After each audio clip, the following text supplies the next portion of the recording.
Continuamos en la UNED y estamos hablando de historia de las religiones del mundo. Vamos a hablar del islamismo.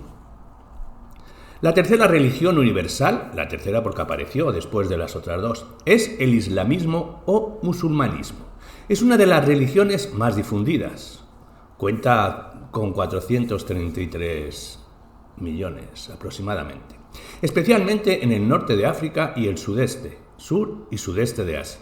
Los pueblos árabes, en su casi totalidad, la profesan, como asimismo una mayoría abrumadora de turcomanos e iranios.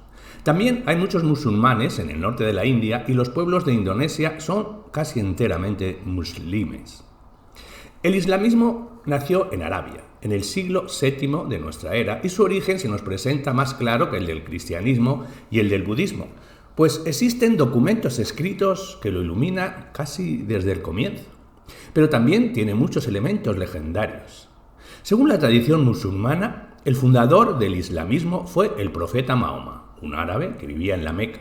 Se supone que recibió de Dios una serie de revelaciones, las cuales fueron registradas en el libro sagrado, el Corán, y transmitidas a los hombres.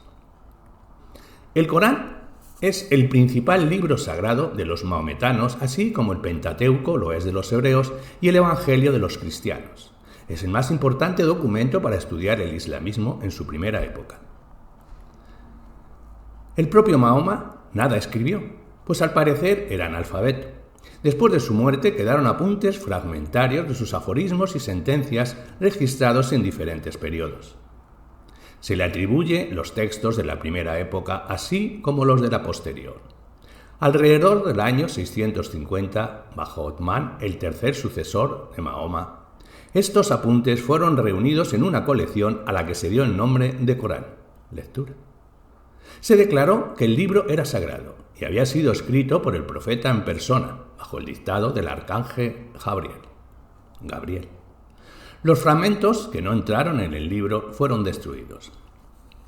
El Corán se compone de 114 capítulos, llamados suras, dispuestos sin orden alguno, simplemente según sus dimensiones, los más largos al principio y los más breves al final. Los suras de la Meca, los primitivos, y los de Medina, del periodo posterior, están entremezclados. Los mismos conceptos se repiten en muchas suras. Las exclamaciones y alabanzas sobre la grandeza del poder de Alá se alternan con preceptos, prohibiciones y amenazas del infierno en el más allá para todos los infieles. En el Corán no existe rasgo alguno de pulimento literario, semejante al que observamos en los evangelios cristianos. Es un texto rudimentario sin elaborar. La otra parte integrante de la literatura sagrada musulmana es la Sunna o Sona, compuesta de leyendas sagradas, las hadís, referentes a la vida, los milagros y las enseñanzas de Mahoma. Los teólogos musulmanes, Buhari, Muslim y otros compilaron en el siglo IX varios libros de los hadís, pero no todos los musulmanes aceptan la Sunna, aunque sí lo hace la mayoría. A estos se los denomina sunitas. Los teólogos musulmanes intentaron reconstruir la biografía de Mahoma sobre la base del Corán y los hadís. La primera de las biografías que nos ha llegado fue redactada por Ibn Ishaq de Medina, siglo VIII, y la conocemos en una versión que data del siglo IX. También la ciencia europea se esforzó por esclarecer las fuentes del islamismo y la auténtica biografía del profeta. Las traducciones del Corán aparecieron entre los siglos XVIII y XIX en 1734, la inglesa, en 1772, la alemana, y en 1877, la rusa. Las mejores investigaciones sobre la primera época del islamismo son las obras de Doty, Ignaz Gotthilder, Bartók y Kritsky. Podemos considerar seguro que Mahoma vivió entre los años 570 y 632 aproximadamente. Predicó la nueva religión primeramente en la Meca, donde halló pocos adeptos, y luego en Medina, donde logró reunir numerosos partidarios, y que con la ayuda de estos sometió a la Meca y en poco tiempo unió la mayor parte de Arabia bajo la bandera de la nueva religión. Su biografía carece de elementos imaginarios, a diferencia de la biografía evangélica de Jesús. Pero, desde luego, el investigador marxista no debe buscar las fuentes de la religión musulmana en la biografía de un personaje, sino en las condiciones económico-sociales e ideológicas imperantes en la Arabia de aquel tiempo. La ciencia, tanto extranjera como soviética, esclareció bastante dichas condiciones. Hablemos de condiciones históricas del nacimiento del islamismo. Desde tiempos remotos, Arabia estuvo poblada por tribus semíticas, los antepasados de los árabes actuales. Una parte de estos hacía vida sedentaria en las ciudades y los oasis, dedicándose al comercio, los oficios artesanales y la agricultura. La otra parte hacía vida nómada en el desierto y las llanuras, y se ocupaba de la cría de camellos, caballos, ovejas y cabras. Arabia mantenía vínculos económicos y culturales con los países colindantes: Mesopotamia, Siria, Palestina, Egipto y Etiopía. Las vías del comercio entre estos países atravesaban Arabia. Uno de los importantes empalmes de las rutas comerciales se hallaba en el oasis de la Meca, cerca de la costa del Mar Rojo. La aristocracia de la tribu de los coresquitas, que habitaba allí, sacaba grandes beneficios del comercio.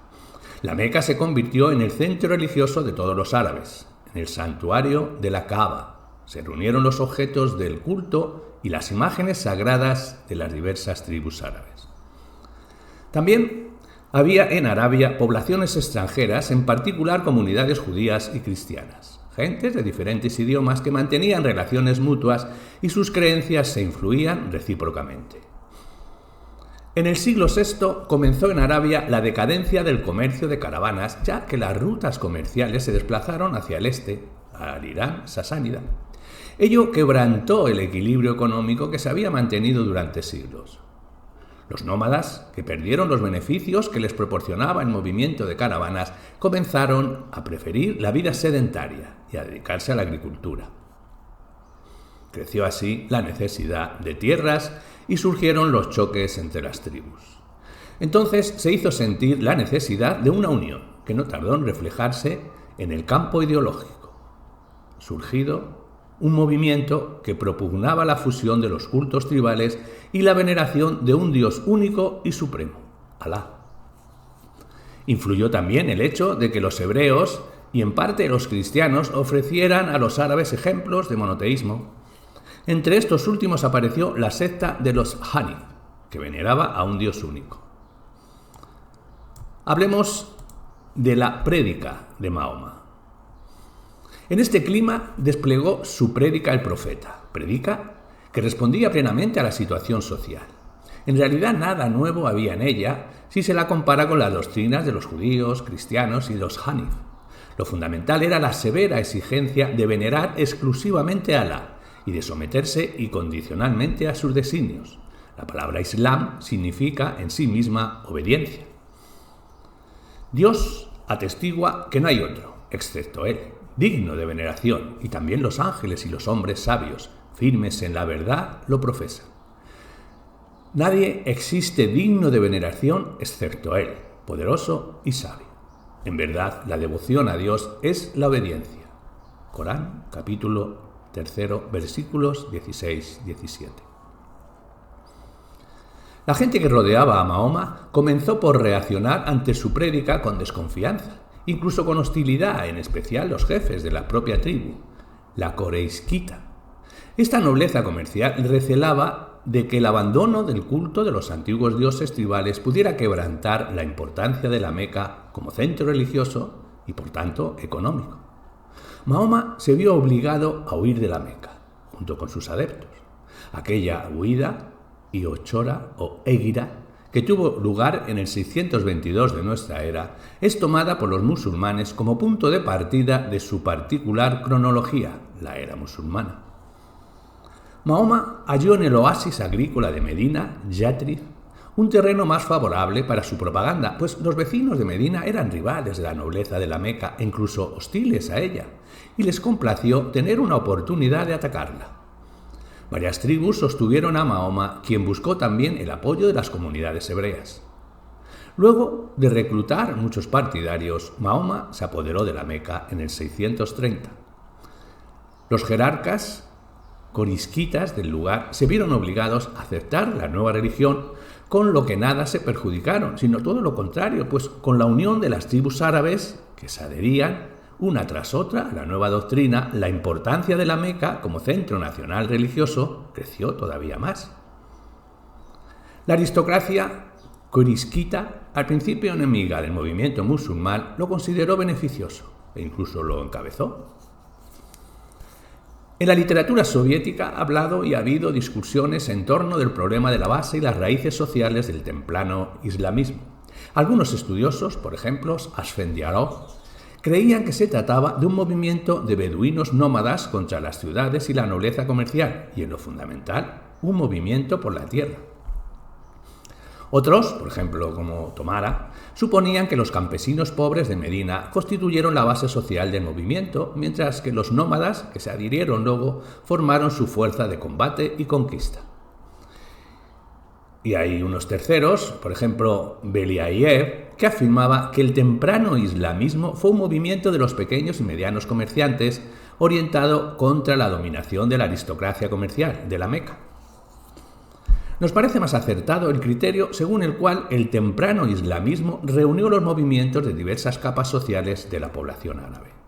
Engels dice que el islamismo es una religión, por una parte, para los habitantes de las ciudades, comerciantes y artesanos, y por la otra, para los beduinos nómadas. Simnov señala con acierto que en sus comienzos el movimiento musulmán parece haber combinado los intereses y anhelos de las tribus nómadas víctimas de la crisis económica, las que constituyeron la fuerza militar del islamismo, así como los intereses de la población urbana que proporcionó los primeros adeptos a Mahoma y de los comerciantes que encabezaron el movimiento. Hablemos de la doctrina mahometana. En el momento de la muerte de Mahoma, en el 632, la nueva doctrina todavía no estaba formada. Sus premisas fundamentales pueden extraerse del Corán, pese al carácter caótico del libro. Más tarde fueron desarrolladas por los teólogos musulmanes. El dogma islámico es muy sencillo. El musulmán debe creer firmemente en la existencia de un solo Dios, Alá, en que Mohammed fue un enviado profeta, que anteriormente Dios había enviado a los hombres otros profetas, los Adán, Noé, Abraham, Moisés, bíblicos, y el Jesús de los cristianos, pero que Mahoma es superior a ellos, que existen ángeles y espíritus malignos, los jinnis. Estos últimos, que el islamismo heredó de las antiguas creencias árabes, no siempre son malévolos, se hallan también bajo el poder divino y cumplen su voluntad, y que el último día del mundo los muertos habrán de resucitar, y todos recibirán adecuada recompensa por sus obras. Los justos, los que veneraron a Dios, gozarán en el paraíso, y los pecadores e infieles arderán en el infierno. Y por último, que existe una predestinación divina, pues Alá señaló de antemano su destino a cada hombre. El Corán presenta a Alá como un ser dotado de cualidades morales netamente humanas, pero en grado superlativo. De pronto siente ira hacia los hombres, de pronto los perdona, ama a unos y odia a otros. Al igual que los dioses judíos y cristianos, Alá predestinó, sin una causa razonable, a algunos hombres a la vida justa y al goce póstumo, y a otros a la delincuencia y los tormentos de ultratumba. No obstante, tanto el Corán como los Evangelios atribuyen repetidamente a Dios la misericordia, el perdón. Las principales cualidades de Alá con su potencia y grandeza infinitas. Por eso, el principal precepto dogmático y moral del Corán exige la obediencia total e incondicional del hombre a la voluntad de Alá. Así como es sencillo, el dogma islámico son simples sus mandamientos prácticos y rituales que se resumen en lo siguiente. Oración obligatoria 5 veces por día en un horario establecido. Ablución antes de la plegaria y en caso de haber tocado algo impuro, un impuesto, el zakia, que irá en beneficio de los pobres. De hecho, en beneficio del fisco. Un ayuno anual, uraza en el 10º mes, el Ramadán, que dura todo el mes. La peregrinación, el Hajj, a la Meca sagrada, que todo musulmán recto debe efectuar por lo menos una vez en la vida. Cada uno de estos preceptos, aunque en su conjunto no sean demasiado duros y difíciles de cumplir, admite excepciones y atenuaciones en caso necesario. Cuando no se tiene agua para las abluciones, se las puede reemplazar por arena o polvo. El ayuno no es obligatorio para los enfermos y los viajeros, que deberán cumplirlo más tarde durante el número requerido de días. Dicho sea de paso, el ayuno musulmán, a diferencia del cristiano, implica la completa abstención de comida y bebida, desde la salida hasta la puerta del sol, pero hasta el amanecer les está permitido comer y beber a voluntad y entregarse a toda clase de placeres. Los musulmanes tienen varios ritos y prohibiciones similares a los judíos. Por ejemplo, es obligatoria la circuncisión de los varones, pero no se circunda a recién nacidos como hacen los judíos, sino a los niños de 7 a 10 años de edad. La prohibición de comer carne de cerdo, la rigurosa prohibición de confeccionar imágenes de Dios, como asimismo la reproducción a cualquier ser vivo, hombre o animal, para no dar oportunidad a la veneración de ídolos. Además, está prohibido beber vino, pero esto no se cumple en todas partes. Otro de los preceptos de la religión musulmana es el de la guerra santa, la yihad, cuya existencia es muy natural, puesto que el movimiento mahometano surgió de la necesidad que tenían los árabes de unirse y conseguir tierra. El Corán expone claramente este precepto. Durante 8 meses al año, pues los otros 4 se consideran prohibidos, hay que combatir a los paganos y los infieles, exterminarlos y apoderarse de sus bienes. Corán, capítulo 2, versículo 186, 190, 212, capítulo 3, versículo 5, 29, 36, 74 y otros. En esto se manifiesta nítidamente el rasgo característico del islamismo que se presenta en él con mayor fuerza que en otras religiones universales, la intolerancia frente a los adeptos de otras religiones. Sin embargo, los teólogos musulmanes y los científicos seglares interpretaban de diferente manera el mandamiento de la guerra santa. En efecto, el Corán hace distingos entre los creyentes de diversas religiones no musulmanes, toma una actitud acerbante, hostil con respecto a los paganos, es decir, los adeptos de los cultos politeístas tribales. Creyentes, combatid a los infieles que se hallan cerca de vosotros, hacedles conocer vuestra fiereza. Corán, capítulo 9, versículo 124. En cambio, los compiladores del Corán manifiestan respeto por la gente que posee la escritura, o sea, los judíos y los nazarenos, cristianos. Lo cual es fácil de comprender, ya que la ideología del islamismo germinó en el terreno de estas religiones, simplificándolas más tarde. Pese a todo, el Corán contiene también un precepto que ordena combatir a quienes recibieron la escritura cuando no aceptan la fe verdadera. Capítulo 9, versículo 29. En la historia posterior del islamismo desapareció toda diferencia práctica entre los partidarios de otras religiones. Todos fueron considerados infieles, dihad, a los que había que someter o exterminar.